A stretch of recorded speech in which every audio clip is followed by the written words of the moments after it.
Hello everyone, welcome to Legacy IAS Academy.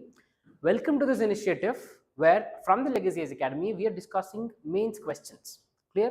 So this is a series and this is the 7th episode in the particular series. If you have not watched any video of the previous episodes, I would strongly recommend you to go back and watch that episode before we continue. So what we are doing here is that we are taking mains questions and I'll be telling you what is the structure of the answer, what is the body of the answer, and how do you conclude. Okay, so we have started with the art and architecture.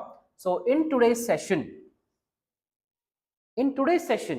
we will be talking about the art and architecture questions that were asked in the previous years, okay, in various years from 2016 to 2020. So in all these years I've picked 4 different questions and I'll be telling you how do you write the particular answer to this particular question. Let's start. The question that was asked in the year 2018. If you look at this particular question that was asked in the year 2018, safeguarding the Indian art heritage is the need of the moment. Discuss. Clear? This is a very straightforward and a simple question that the UPSC has asked in the GS paper 1. So safeguarding the Indian art and heritage is the need of the moment. See, this is a question where you have not studied the answer in any of your subject. You have not studied this in Nitin Singhania. You have not studied this in the Introduction to Indian Art, that is class 11th NCERT. You have not studied the standard answer to this particular question. Okay, so spontaneously, how do you come up with an answer to this such questions? And remember, such questions are not like a bouncer in the UPSC mains exam. You will find these questions very frequently in the prelims and also in the mains exam. Okay, so you wouldn't have been exposed to such questions in test series or in your preparation, but on that particular day UPSC expects you to answer this question. Okay, so safeguarding the Indian art and heritage is the need of the moment. Okay, so if you change the statement, if they say safeguarding the Indian art and heritage is the need of the moment, which means if you don't safeguard the Indian art and heritage, then there is something that we are missing. Correct? So this is also the hidden meaning of the statement. If you don't do it, what would happen? If you don't safeguard Indian art and heritage, what all the things that would happen? List them down, and those are the needs to safeguard Indian art and heritage. Simple. Okay, what would happen? We might forget our past. Correct? We might not know our tradition. Our ancient history and medieval history would become incomplete. Correct? The good morals and the values from the ancient history that we are exposed to, we will not be knowing it. See, these are the things that would happen if we don't safeguard Indian art and Indian heritage. Correct? And these are the same reasons why we have to safeguard art and heritage. So if you look at the first one, okay, Indus Valley civilization. Why should we safeguard the art and the heritage of the Indus Valley civilization for that matter? Why should we even do it? Clear? The first one, if you look at the IVC. If you look at the IVC, in the class, I've told you how do you define IVC. Okay, so if you want to define IVC, you can define IVC this way. Indus Valley civilization was the oldest, okay, it was the oldest, stretched between 3200 BC to 1500 BC. It was the oldest, most largest 8 lakh square kilometer. Okay, this was the extent of the IVC, and most urbanized civilization in the entire world. Okay, this is what we have studied under IVC. Okay, how big was IVC? When we say it was largest, how big was IVC? Okay, if you look at the territorial area or the area of Uttar Pradesh of the present day, it stretches somewhere around 2,60,000 or 2,70,000 square kilometer. Okay, IVC was 8 lakh square kilometer, which means it was 3 times of UP put together. Okay, that was the extent of IVC, largest. It was the oldest, it was the largest, and the most urbanized civilization in the entire world. Okay, so in this context, if this is how we define IVC, if you don't safeguard the art and the heritage of this Indus Valley civilization, we would be losing all the information, all the technology that this oldest, largest and the most urbanized civilization that was there in India between 3200 BC to 1500 BC. Simple. If we don't safeguard it, for example, if we don't safeguard the site of Harappa, or if we don't safeguard, if we don't safeguard the marine dockyard, the only dockyard of the IBC, that's Lothal. If we don't safeguard the site in Gujarat called as Dholavira or Mohenjo-daro for that matter, we will not be having any information about IBC. Correct? If IBC was the most urbanized civilization, what India is planning now is a planned urbanization, because the urban centers are the engines of growth. It's not the rural centers who are the engines of growth in India, it's the urban centers who are the engines of growth. Okay, this is where you have a lot of secondary and the tertiary activity happening. So because of this reason, if you want to have sustainable urban settlement, what are the things that we can learn from the urbanizing community of the IBC? How was this urbanized city organized? So if you want to learn something out of this Indus Valley civilization, the only way is we'll have to safeguard the art and heritage. Correct? Understood? If you want to also look at the language of Indus Valley civilization, only if we can safeguard the art and heritage, only then going forward, maybe in next 10 years, 15 years or 20 years down the line, we will be able to decipher what this language of the IBC was all about. So once we are able to decipher the language, we will get to know what was their script, what did they write, how did they write, and how did they manage to write. Okay, so all these things will be known only if we safeguard IBC. Correct? Then coming to the next part, that is Vedic and the post-Vedic period. See, if you've looked at the Vedic and the post-Vedic period, which touches from 1500 BC to 500 BC, that is 1500 to 1000 BC is the early Vedic period.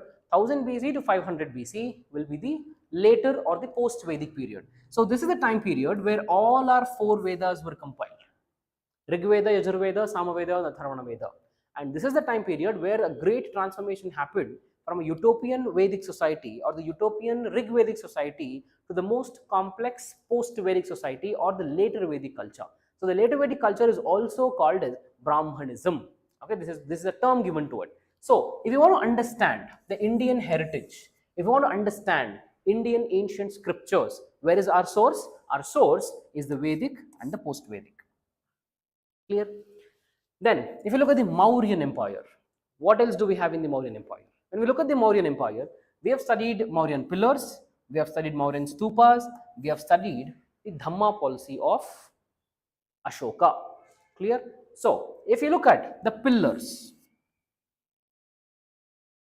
only because of the pillar inscriptions that we have, for example, Allahabad Queen's Edict, it's only because of the pillar inscriptions that we have, we are able to decipher the ancient Indian history. So because of the stupas were actually built for the purpose of prayer, and initially after the death of Buddha, the number of stupas, 8 stupas were actually built, and in these 8 stupas, the Buddhist relics had to be kept. Okay, the Buddhist relics had to be stored. So stupa, being the storage of the Buddhist relics, over a period of time became a sacred place for Buddhists. So talking about the Dhamma policy, Ashoka's Dhamma policy. See, the Ashokan's policy and the Indian heritage can be talked about in 2 phases. Okay, that is the before the Battle of Kalinga and after the Battle of Kalinga. 261 BC is where we have the Battle of Kalinga being fought between the Empire Kalinga and also the Ashoka. And before the Battle of Kalinga, the Ashoka's policy was about victory, was about warfare, okay, it was about violence, it was about wealth, it was about territory. This was the policy of Ashoka before the war of Kalinga, and after the Battle of Kalinga, Ashoka completely shifted his focus to Dhamma policy and he accepted Buddhism. Okay, so in the comment box, text in the comment box, what was the school of Buddhism that the Ashoka adopted after the Battle of Kalinga? See, we would have studied about two important schools of Buddhism. One is called as Hinayana school of Buddhism. The other one is called as Mahayana school of Buddhism. So out of these two schools, that is one Hinayana and the other one is Mahayana, which school of Buddhism did? Which school of Buddhism did Ashoka adopt? Ashoka adopt after the Battle of Kalinga. Okay, this is something that I want you to comment in the comment box. If you look at the post-Mauryan art and architecture, what do we find in the post-Mauryan art and architecture? The post-Mauryan art and architecture, we talk about sculptures, we talk about Ajanta, Ellora, Bagh, Nasik, Mandapeshwara caves. Okay, we also talk about the development that happened with respect to stupas and also pillars. Okay, so these are some of the important things that happened during the time of post-Mauryan art, okay, which is very, very important. So if we don't safeguard these materials, then there are high chances that the Indian richness of the heritage and Indian cultural richness would be forgotten. If we talk about Guptas, we all know it was only during the time of Guptas that the temple architecture actually started, and Guptas play a very crucial role in the development of temple architecture. And during the time of Guptas, we find two important temple styles, okay, two important temple styles, and they are Nagara style of architecture, also called as Nagada, Nagara or Nagada, Nagara or Nagada style of temple architecture. And the second is Dravidian style of temple architecture. The Nagara or the Nagada style of temple architecture is a very famous temple structure in North India, and Dravidian is a very famous in South India. So if we don't safeguard these national monuments, then for no reason we will have to feel proud about our ancient history. So if at all, if you ask an European, okay, what is he proud about? The European is very much proud about his Holy Roman Empire.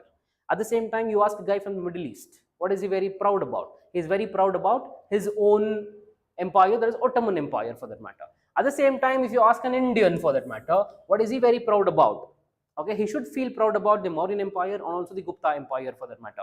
But if you don't safeguard the national structures and the heritage monuments, there will be no reason left for the Indian youth or also for the Indians to feel proud about their history. Okay, so this is how you will have to conclude your answer, telling that protecting the Indian art and heritage is the need of the moment. Okay, in this highly globalized world, there are chances that such structures would go unnoticed. Okay, so with this, we complete the first question, and here is the second question. Early Buddhist stupa art, while depicting the folk motifs and narratives, successfully expounds Buddhist ideas. See, the question can be split into two components. The first component, it talks about folk art. Second, this folk has reinforced Buddhist ideas. This is the second part of the question. We have to list down what are these folk motifs, 4 or 5 pointers, and what these folk motifs refer in Buddhism. Simple. If you are able to do this understanding and this mapping, you're done with the answer. Simple way. Okay. First, we'll have to, I'll repeat it again. First, we'll have to list down the folk motifs in the early Buddhist stupa art. In the early Buddhist stupa art, what are some of the folk motifs? And if we can relate this to the Buddhist ideas, we are done with the answer. Simple. So how do you introduce? What do you write in the introduction?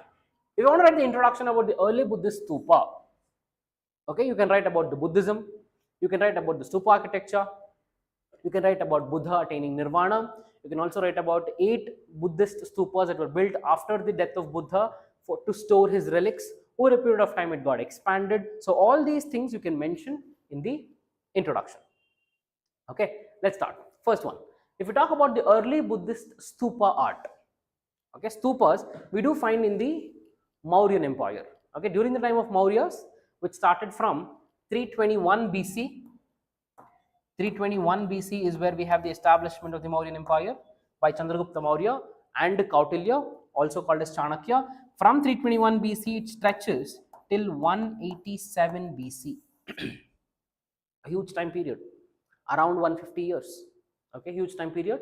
So this is the time period of the Mauryan Empire. What happened in the 187 BC? In the 187 BC, the last ruler of the Mauryan Empire, a person called Brihadratha, was assassinated by his own commander or minister, a person called Pushyamitra Shunga. Okay, Pushyamitra Shunga, also called as PMS. Pushyamitra Shunga assassinated Brihadratha. And we have the end of the Mauryan Empire and we have the starting of Shunga Empire or the Shunga dynasty, which is a part of our post-Mauryan culture.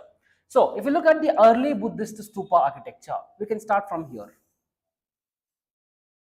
Correct, but before this, I'll just give you an introduction about the entire Buddhist architecture. This is not the Mauryan early Buddhist stupa architecture, but still a Mauryan Buddhist architecture. If we talk about Chaityas and Viharas, you would have heard about two important terms. When we talk about the Buddhist art and architecture, you would have heard about these two terms, that is Chaityas and Viharas. So what are these Chaityas? See, Chaityas were the structures that were built for the Buddhist monks where the Buddhists would go and pray. So you can consider this to be a prayer hall for Buddhist monks. And if you consider Vihara, what these Viharas are? Viharas are the places where the Buddhist monks actually rested, where they took rest. So that is called as Vihara and this is called as Chaitya. So Chaityas and Viharas were the early Buddhist architecture. Okay, early Buddhist architecture, Chaityas and Viharas. Second, in the Mauryan Empire itself, we have the pillar architecture. We have the very famous Ashokan pillar. Okay, and you will have to know, if you have not revised this, make sure that you go back and revise it. If you have not revised the differences between Ashokan and the Achaemenian pillar, okay, the differences between Ashokan pillar and the Achaemenian pillar, this is a time where you will have to go back and revisit this differences because this is very, very important. Starting with the stupa architecture, what are the folk motifs? Folk motifs, if you find out. See, where will this inspiration to stupa architecture actually came from? See, stupa literally means, is a heap of mud. Okay, a heap of mud. For example, you can consider it to be like this, a heap of mud. When you just pour mud without any structure, this is how you will find it's a heap. So stupa, literal meaning of the stupa is the heap of mud. Clear? So consider this heap of mud as an illusion, as a desire, personification of the desire. A person who is inside, just imagine a person who is meditating inside. Okay, so when he is done with his meditation, when he has got that nirvana, enlightenment, that knowledge, what would he do? He would break this open and come out. This is what is the stupa inspiration from. So if you can relate this to the Vedic origin, this is how the very famous rishis, monks in the Hinduism actually sat down and started meditating. So the inspiration for the stupa comes from the Vedic and the post-Vedic period, the heap of mud. So initially, when the Buddhist stupas were actually planned to construct, so the Buddhist stupas, the main intention was to store the relics of Buddha. The main intention was to store the relics of Buddha. What are these relics of Buddha? Maybe a cloth that the Buddha was wearing, maybe Buddha's footwear, maybe any item that the Buddha was using. So all these were called as the relics of Buddha. These were to be present, these were to be preserved inside stupa. That was the intention. Over a period of time, the stupa became a place to attain nirvana. It's like just like the temple. Over a period of time, what do we believe? We all believe that you visit temple, you do this particular ritual, you will get moksha. On the same lines, the structure that was constructed to store the Buddhist relics over a period of time got converted to the place where nirvana can be achieved. Okay, second, anda. Okay, you have a dome-like structure. You have a dome-like structure that is anda as a part of this stupa architecture. We have harmika. Okay, we have Chhatri. So what are these Chhatris? Chhatris are two horizontal disc shaped structures that we have. So what are these disc shaped structures? These disc shaped structures will always be in odd numbers, and they indicate Buddha, Dhamma and Sangha. Okay, they indicate Buddha, Dhamma and Sangha. These are the three things that were indicated by Chhatri. And then we have Vedika. Okay, what is Vedika? Vedika is a boundary wall. It's an outer wall of stupa, and this is the one that separates the secular world with the divine world, which means inside Vedika we have all the sacred structures, and outside Vedika we have all the secular structures. Correct? So these parts of stupa architecture, though depicts folk motifs, successfully expounds Buddhist ideas. Okay, successfully expounds Buddhist ideas. We know this from Vedika. We also can derive this from Chhatri. Clear? So this is how you will be writing your answer for the question which says early Buddhist stupa art, while depicting the folk motifs and narratives, successfully expounds Buddhist ideals. Okay, this was asked in the year 2016. Next question to look at. Highlight the Central Asian and Greco-Bactrian elements in the Gandhara style of architecture. Okay, highlight the Central Asian and Greco-Bactrian elements, or Greco-Bactrian elements in the Gandhara architecture. So first, in order to answer this particular question, you should know what this Gandhara architecture is all about. Okay, what is Gandhara architecture and when do we find this? See, this Gandhara style of architecture is an architecture that we have in the post-Mauryan period.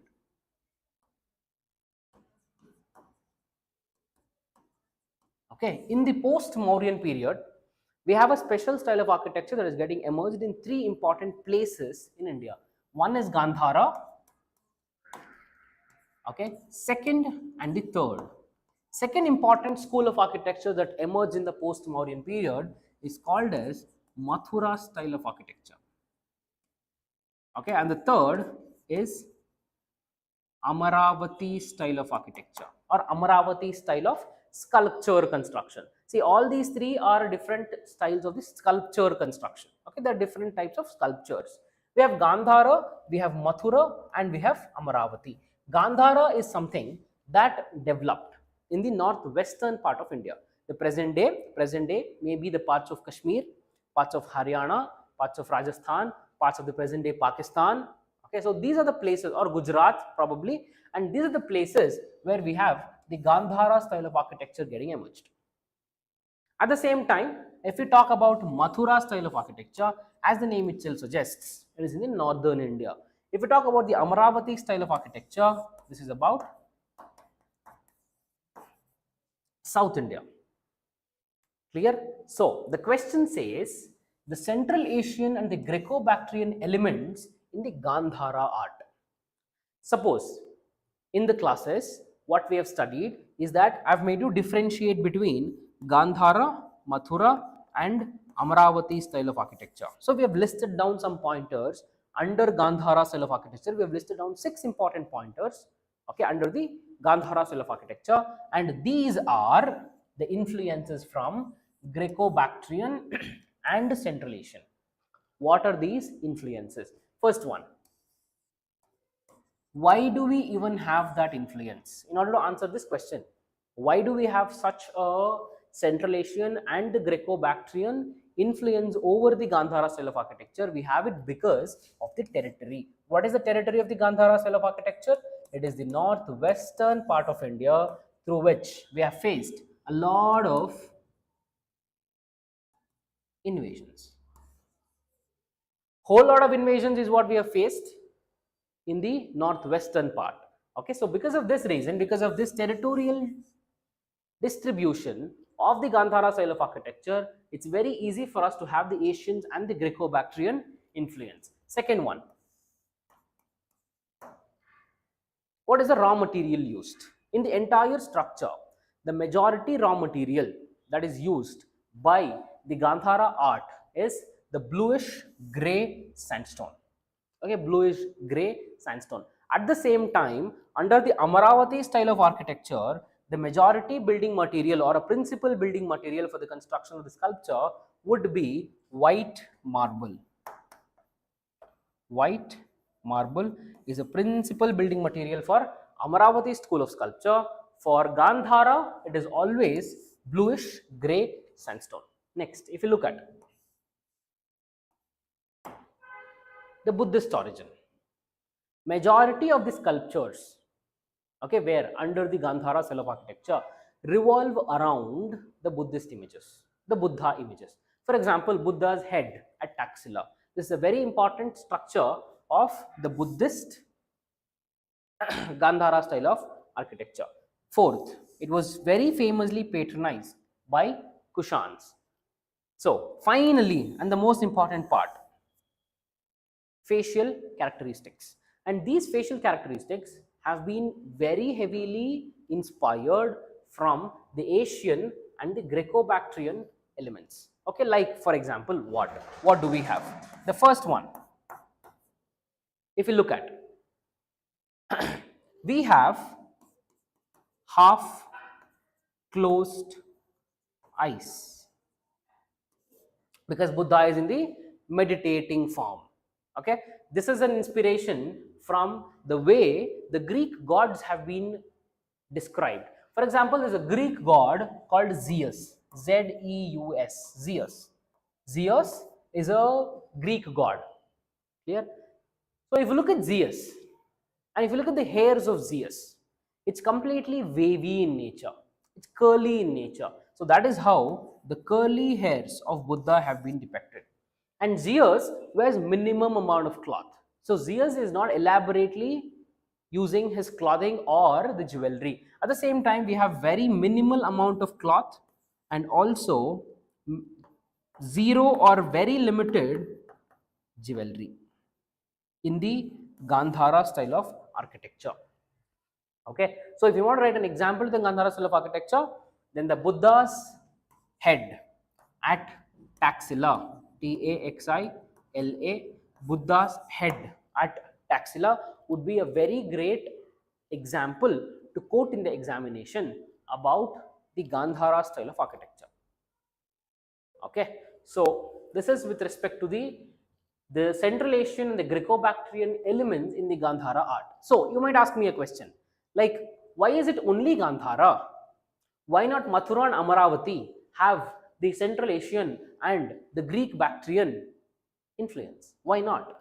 So if you look at the Mathura and the Amaravati style of architecture, if you analyze it from the territories perspective, Gandhara was towards the northwestern part of India, so it was very easy to get influenced. At the same time, we have Mathura in the northern and the northeastern part, northern part to be specific, and you have Amaravati in the southern part, so it was very difficult for both Mathura and Amaravati to get inspired from Central Asian and the Greco-Bactrian influence. Because of this, we say that Mathura and Amaravati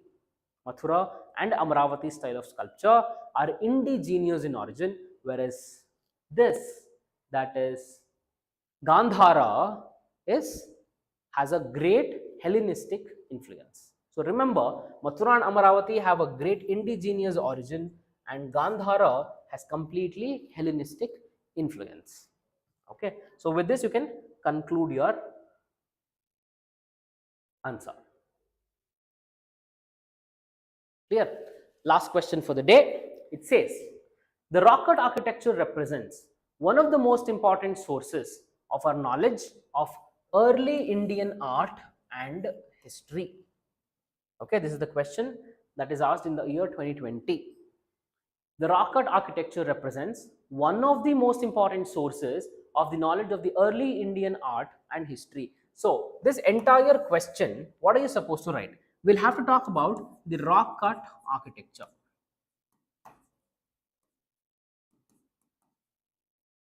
Okay, so what is this rock cut architecture and when do you have the first rock cut architecture that emerged in India?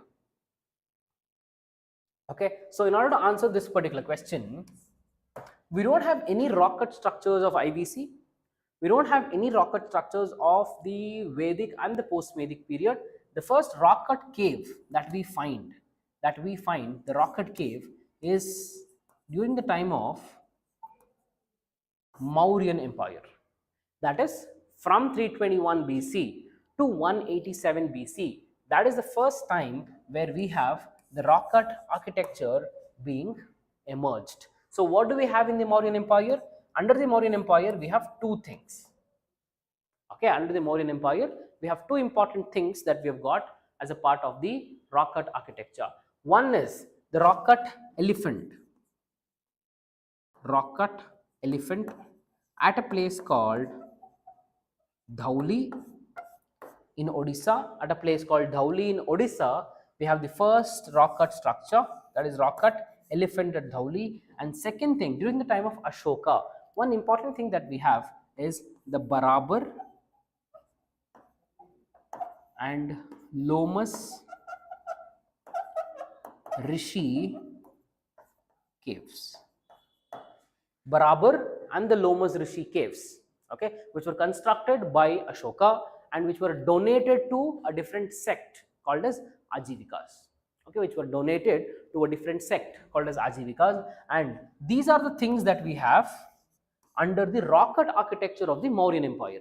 So starting from this rocket architecture till the rocket architecture of the Ajanta, Ellora and the caves, Bagh caves for that matter, and also you can include the Mahabalipuram under Pallavas. Okay, so all these things should be included in this particular answer. So let's start with Bhimbetka of Mesolithic period. Bhimbetka of Mesolithic and the Upper Paleolithic period is where we have the Bhimbetka caves. And in the Bhimbetka caves, we have the wall paintings. We have the mural paintings inside the Bhimbetka caves. We have also talked about Chaityas and Viharas before. Chaityas were the places where the Buddhist monks actually prayed. Viharas are the places where the Buddhist monks actually rested. Okay, so these are the two important examples for the rock cut architecture. The rocket elephant at Dhauli, I've told you about this in the Mauryan Empire, rocket elephant at Dhauli, and also Barabar and the Lomas Rishi caves, which were donated to Ajivikas. Barabar and the Lomas Rishi caves donated to Ajivikas. See, the post-Mauryan architecture is where the cave architecture has reached its climax. This is where we have the construction of Ajanta caves happening. Ajanta and Ellora. Okay, so in Ellora, if you remember, there is one important monolithic structure called as Kailash Nath caves or Kailash Nath temple. See, Kailash Nath temple, which was constructed by a Rashtrakuta king, a person called Krishna II. This has been constructed with a single stone, and a very important feature about this particular temple is that it is built from top to down approach. First, the people who are into carving, they carved the gopuram of the temple, then they started carving the entire structure. So it's like top to bottom approach, and this is a very famous Kailash Nath temple at the Ellora. So from very primitive Barabar and the Lomas Rishi caves, and also the very primitive rocket elephant at Dhauli in the Mauryan Empire, during the Guptas and the post-Mauryan period, the people became very much specific and it was very highly decorated in Ajanta and the Ellora caves. Okay, so finally, sixth point you can include, because the question asks about rocket architecture, we can include Mahabalipuram. Okay, so Mahabalipuram was constructed by a person called Mamalla. Okay, so Mamalla, a second king belonging to the Pallava Empire. First, initially, we have a king who was taken over by Pulakeshi II, and the son of this particular king, a person called Narasimhavarman, goes ahead and defeats Pulakeshi II, captures a place called Vatapi, and that is the reason why he gets a title called as Vatapi Konda, and doesn't stop there. Okay, so he goes he goes and captures the capital city, that is Badami or Vatapi. So, so this person, Narasimha Varman, built a township called as Mamallapuram or Mahabalipuram of the present day. In the Mahabalipuram, we have a whole lot of rock cut structures, and there is a rock cut structure which talks about the Bhagiratha, descent of the Ganges as it is called as. Bhagiratha, as we all know from mythology, is praying to the goddess of water, that is river goddess, that the Ganga water should flow on the planet. Okay, so this is called as the descent of the Ganges. We have this rock cut architecture in Mahabalipuram. At the same time, we also have a structure of the Kiratarjunaya, okay, where there is a battle happening or a fight happening between Arjuna and Shiva, and Arjuna is not able to defeat Shiva and he surrenders, and Shiva gives Pashupatastra to Arjuna. So this is a story that we have seen. So all these stories forms the sources of our knowledge of the early Indian art and history. That is the reason why such rock cut structures are very, very important.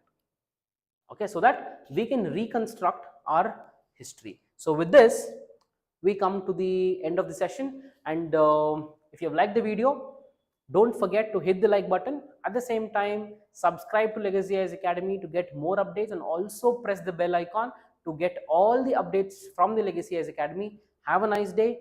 Thank you.